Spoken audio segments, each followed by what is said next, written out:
Hello, good morning to all class sixth के बच्चे जो हिंदी पढ़ने वाले हैं, जो हिंदी पढ़ते हैं। हम आपको पढ़ा रहे थे पाठ 17 सच्ची स्वतंत्रता। बच्चों को लेकर इस पाठ सच्ची स्वतंत्रता की रचना की गई है कांता एस पाल द्वारा, जो इसके लेखक हैं, इस कहानी के लेखक हैं। भाग 3 पेज नंबर है 133 133। अब बारी आती है, यहाँ से देखिए। अब तो उनके मज़े ही मज़े थे, उन्हें कोई भी किसी काम से मना ही नहीं करता था।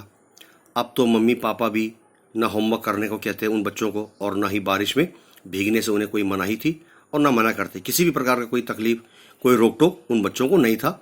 वो तमाम बच्चे अपनी स्वतंत्रता के मुताबिक अपने मन मर्जी से सारे काम किए जा रहे थे।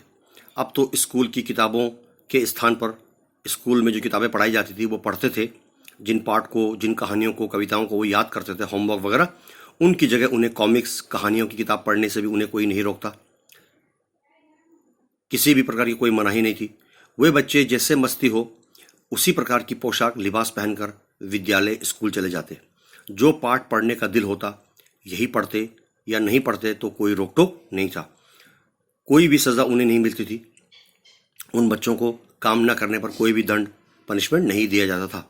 आखिर उन्हें स्वतंत्रता की देवी का वरदान जो उन्हें प्राप्त था, उनके स्कूल के अन्य और विद्यार्थी, उन बच्चों के साथ पढ़ने वाले स्कूल के जो और भी तालीम याफ्ता बच्चे थे, स्टूडेंट, उनकी ओर लालच भरी नज़रों से देखते थे, क्योंकि उन बेचारों को वे अब भी उसी पूरे अनुशासन में रहना पड़ता था, जो अनुशासन, जो डिसिप्लिन विद्यालय की तरफ से बनाया गया था।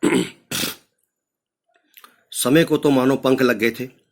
शुरू शुरू में तो उन्हें इस काम में, इस स्वतंत्रता में बड़ा आनंद आया, पर धीरे धीरे उनका मन इस बेरोक टोक, किसी भी प्रकार की कोई रोक टोक की आज़ादी से उबने लगा। वो बहुत बोर होने लगे बच्चे। इसके अतिरिक्त उनकी इस बेलगाम स्वतंत्रता, बिना रोक टोक आज़ादी के परिणाम, नतीजे भी सामने आने लगे। क्यारियों में जो फूल थे लगभग खाली हो चुके थे। अधिक चटपटी तथा मसालेदार चीज़ें खाने के कारण किसी बच्चे के पेट में दर्द हो रहा था, तो किसी को आइसक्रीम के कारण तकलीफ हो रही थी गले में।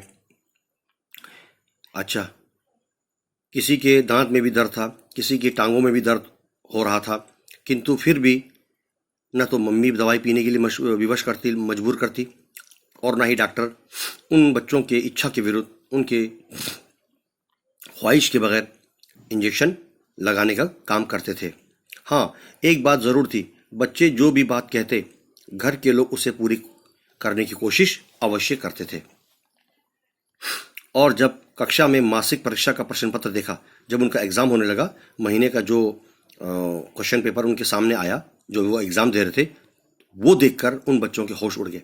किसी भी प्रश्न का उत्तर उन बच्चों को ठीक तरह से याद नहीं आता था, क्योंकि वो बेरोक टोक आज़ादी में बिल्कुल मस्त होकर अपना खेलकूद में बिजी थे। और जिनके उत्तर आते भी थे वे उन्हें पूरा नहीं लिख पा रहे थे, क्योंकि इतने दिनों से उन्होंने पढ़ने लिखने का कोई अभ्यास, कोई पाठ या कोई प्रश्न उत्तर याद करने का उन्होंने कोई प्रैक्टिस किया ही नहीं था।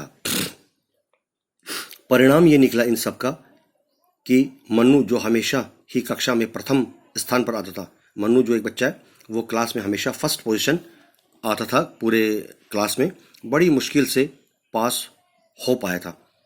और उसकी दीदी ईशा तो फेल होते होते बची थी। इकबाल नाम का एक बच्चा है जो विज्ञान में फेल था, तो रोहन के गणित में, मैथ्स में बहुत कम अंक आए थे।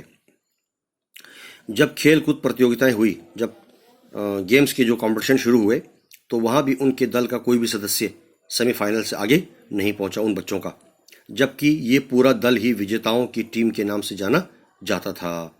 तो ये तमाम चीज़ें आप इस पाठ में पढ़ रहे हैं, इन बच्चों की स्वतंत्रता को लेकर।